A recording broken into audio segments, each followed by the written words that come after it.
हाल ही में कांग्रेस लीडर अजय राय ने दावा किया कि अमेठी की मांग है कि राहुल 2024 का लोकसभा चुनाव लड़े और जीत का दावा भी किया। ये तो ठीक था। उन्होंने कहा कि अमेठी में कल कारखाने बंद हुए पड़े हैं, स्मृति ईरानी यहां लटके झटके देकर चली जाती है। इस बयान के बाद फिर से अमेठी चर्चा में आया।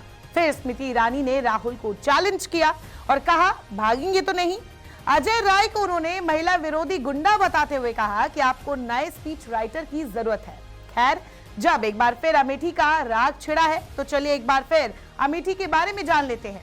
क्यों गांधी परिवार की एक खास सीट राहुल गांधी के हाथों से स्मृति ईरानी के पास खिसक गई और क्यों इस जीत से स्मृति ईरानी पूरी तरह संतुष्ट नजर नहीं आती। 1967 जब अमेठी कॉन्स्टिट्यूंसी का फॉर्मेशन हुआ था, तब से ही यहाँ कांग्रेस का दबदबा रहा है। हालांकि इमरजेंसी यानी 1975 के बाद और 90 के दशक में कभी कभार गांधी परिवार को यहाँ झटका लगा, लेकिन लौटकर हर बार ये सीट कांग्रेस के पास आई।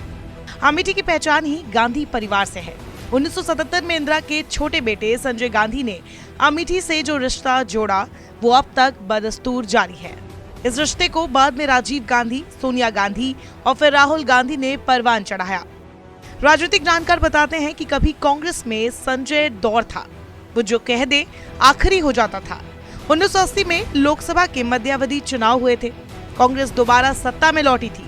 इमरजेंसी के बाद यही चुनाव था जिसमें संजय गांधी का कद और बढ़ गया था। इसकी एक और वजह थी 1976 संजय गांधी का वो अभियान जिसने अमेठी को दुनिया भर में पहचान दिलाई और इंदिरा गांधी को 1980 में हुए चुनाव में देश की सत्ता वापस मिली। 1971 तक यहाँ से विद्याधर वाजपेयी कांग्रेस पार्टी से सांसद थे। वो थे उन्नाव के, लेकिन चुनाव अमेठी से लड़ते थे। गांधी परिवार के बेहद करीबी थे और जब ये बात चली कि संजय गांधी राजनीति में आ रहे हैं, तो उन्होंने संजय गांधी को एक तौर से गोद ले लिया और सार्वजनिक रूप से ये ऐलान कर दिया कि वो अपनी सीट संजय गांधी के लिए छोड़ रहे हैं। हालांकि अगले ही साल यानी 1977 में लोकसभा के चुनाव हुए और चुनावी मैदान में पहली बार उतरे संजय गांधी को इसी अमेठी सीट से हार का सामना करना पड़ा। जनता पार्टी के रविंद्र प्रताप सिंह ने उन्हें हरा दिया, लेकिन 1980 में जब दोबारा चुनाव हुए तो संजय गांधी ने सीट से भारी बहुमत से चुनाव जीता। दरअसल साल 1976 की बात है। देश भर में ही नहीं बल्कि दुनिया भर में भारत में लगे आपातकाल के काले दौर की चर्चा हो रही थी। लेकिन नवंबर महीने में उत्तर प्रदेश के सुल्तानपुर जिले में अमेठी कस्बे के पास का खैरोना गांव एक दूसरी वजह से अचानक देश और दुनिया के अखबारों की हेडलाइन बन गया। अमेठी से सटे इस गांव में तत्कालीन प्रधानमंत्री इंदिरा गांधी के बेटे संजय गांधी अपने कुछ युवा साथियों के साथ यहां पहुंचे और फावड़ा चलाकर उन्होंने सड़क बनानी शुरू कर दी। इसमें महीनों लगे और 3 सड़कें बनाई गई। वैसे तो इमरजेंसी के पहले से ही संजय गांधी राजनीति में एक्टिव थे, लेकिन माना जाता है कि श्रमदान से ही संजय गांधी की राजनीति की असली पारी की शुरुआत हुई थी। 3 सड़कों पर श्रमदान हुआ था। बाद में तीनों सड़कें डामर हो गई। 1.5 महीने तक तो यहाँ मेला लगा था। तमाम राज्यों से लोग आ रहे थे और श्रमदान कर रहे थे। डीएम, एसपी और तमाम बड़े अधिकारी यहाँ डेरा डाले हुए थे। राजनीति की इस यात्रा में अमेठी सीट 1984 में राजीव बनाम मेनका गांधी के चर्चित चुनाव की भी साक्षी रही। साल 1980 में जब संजय गांधी की मौत के बाद उनकी पत्नी मेनका गांधी अपने बेटे वरुण गांधी के साथ परिवार से अलग हो गई। सास बहू की लड़ाई थी। संजय गांधी के चले जाने के बाद मेनका ने अलग राह चुनी। 1983 में अलग पार्टी बनाई। हालांकि संजय के जाने के बाद इंदिरा ने राजीव गांधी को अपनी विरासत सौंपी।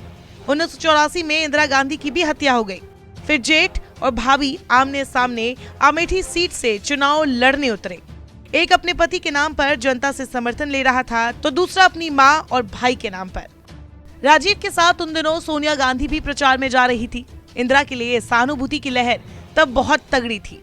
इस लहर में राजीव ने मेनका को शिकस्त दे दी थी। अमेठी का इतिहास पलटेंगे तो एक राजघराना भी मिलेगा जिसने कांग्रेस का रोड मैप बनाने में काफी अहम भूमिका निभाई। इसके 34वें राजा संजय सिंह है। संजय गांधी के बाद राजीव गांधी के भी करीबी रहे, जिनके लिए कांग्रेस कभी घर हुआ करती थी। अमेठी राज परिवार आजाद भारत में हुए पहले चुनाव यानी कि 1952 में राजनीति में उतरा था। अमेठी राज घराने से जुड़े लोग 10 बार विधायक और 5 बार संसद सदस्य रह चुके हैं। हालांकि संजय सिंह संजय गांधी के दोस्त थे और उनकी मौत के बाद वो कांग्रेस से धीरे धीरे दूर होते चले गए।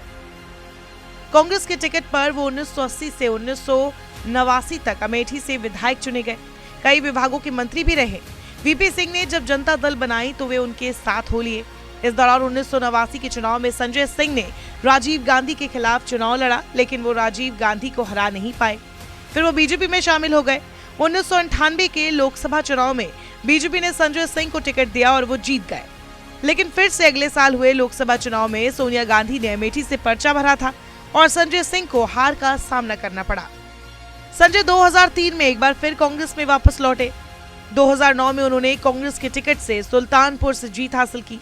बाद में कांग्रेस ने उन्हें राज्यसभा भेजा था, लेकिन कार्यकाल खत्म होने से पहले वो जुलाई 2019 में कांग्रेस का साथ छोड़कर बीजेपी में शामिल हो गए। इसी सीट से राजनीतिक विरासत को संभालते हुए राजीव गांधी, सोनिया गांधी के बेटे राहुल गांधी ने कमान संभाली और 2004 से 2019 तक राहुल 3 बार सांसद बने रहे। 2014 में भी मोदी लहर के बीच राहुल ने अपनी अमेठी सीट को बचा लिया था। हालांकि 2019 में खेल उल्टा पड़ गया। कहते हैं हार से अगर आप सीख लें तो अगली बार आप जीत सकते हैं, और जो जीत मिलती है वो ताबड़तोड़ होती है।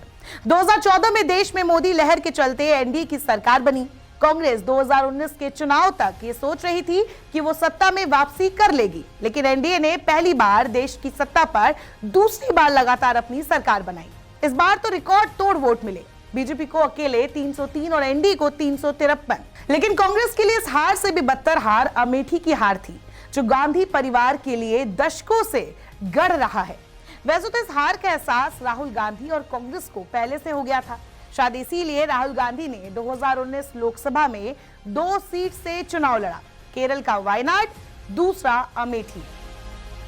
चुनाव हुए तो राहुल गांधी के हाथ से ये सीट चली गई और बीजेपी नेता स्मृति ईरानी ने यहाँ जीत हासिल की, और इसी जीत ने स्मृति ईरानी को बीजेपी के कद्दावर नेताओं में शुमार कर दिया।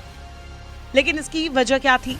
स्मृति ईरानी का 2014 के हार से सीख लेकर काम करना और राहुल गांधी का अमेठी की जनता के बीच ना जाना। मीडिया रिपोर्ट्स की माने तो 2014 से 2019 तक स्मृति ईरानी ने जितनी बार अमेठी के चक्कर काटे, उतने राहुल गांधी ने अपने 15 साल के सांसदी के दौरान नहीं किए। उन पर ये आरोप लगते रहे कि उस तरह से इलाके के लोगों से आत्मीय संबंध नहीं बना पाए, जिस तरह से उनके पिता और पूर्व प्रधानमंत्री राजीव गांधी का अमेठी के लोगों से आत्मीय रिश्ता था। इसी का फायदा उठाया स्मृति ईरानी ने और हार से सीख लेते हुए वो इस बार जीत गई। साल 2019 के चुनाव में मोदी फैक्टर तो देश भर में था, लेकिन मोदी फैक्टर के साथ साथ स्मृति फैक्टर ने अमेठी में गांधी परिवार के किले को ध्वस्त कर दिया था। 2019 में स्मृति ईरानी ने अपनी जान लगा दी अमेठी की जनता का दिल जीतने के लिए। लेकिन ये बात भी गौर करने वाली है कि मोदी लहर और स्मृति ईरानी की तैयारी के बाद भी राहुल गांधी करीब 55,000 के करीब वोटों से हारे थे। अंतर था, लेकिन इतना भारी अंतर भी नहीं था। तो क्या इसीलिए स्मृति ईरानी 2019 की जीत से संतुष्ट नजर नहीं आती? क्या इसीलिए वो कांग्रेस पर हमेशा तंज कसने के लिए तत्पर रहती है? हालांकि दूसरी तरफ अगर हाल के सालों पर गौर करें तो कांग्रेस के निशाने पर भी अमेठी की सांसद स्मृति ईरानी प्रधानमंत्री नरेंद्र मोदी और गृह मंत्री अमित शाह की तुलना में ज्यादा रही हैं। महंगाई से जुड़े मुद्दे पर सोशल मीडिया में कांग्रेस और उनके नेताओं ने स्मृति ईरानी को ट्रोल करने का कोई मौका नहीं छोड़ा। तो साफ है, लड़ाई बराबर की है, डर दोनों तरफ है। राहुल गांधी ने भी अपनी हार से सीख ली। साफ है, राहुल को अब लगने लगा है कि सिर्फ चुनावी दौरे से काम नहीं चलेगा। अब जीतना है तो हर सुख दुख में जनता के बीच रहना होगा, धरातल पर अपनी मौजूदगी दर्ज करानी होगी। लिहाजा राहुल वायनाड का दौरा 2019 लोकसभा चुनाव के बाद से लगातार कर रहे हैं। वो इस वक्त देश में भारत जोड़ो यात्रा के तहत जनता के दिलों में कांग्रेस के लिए फिर से विश्वास जगा रहे हैं। हालांकि देखना होगा कि 2024 के चुनाव में कांग्रेस को इसका कितना फायदा होता है। नमस्कार, मैं हूं मानक गुप्ता। अगर आपको हमारा ये वीडियो पसंद आया हो तो इसे लाइक और शेयर जरूर करें, और हां, हमें सब्सक्राइब और फॉलो करना ना भूलें ताकि आप देश और दुनिया की कोई खबर मिस ना करें। तो जुड़े रहिए हमारे साथ और देखते रहिए न्यूज़ 24।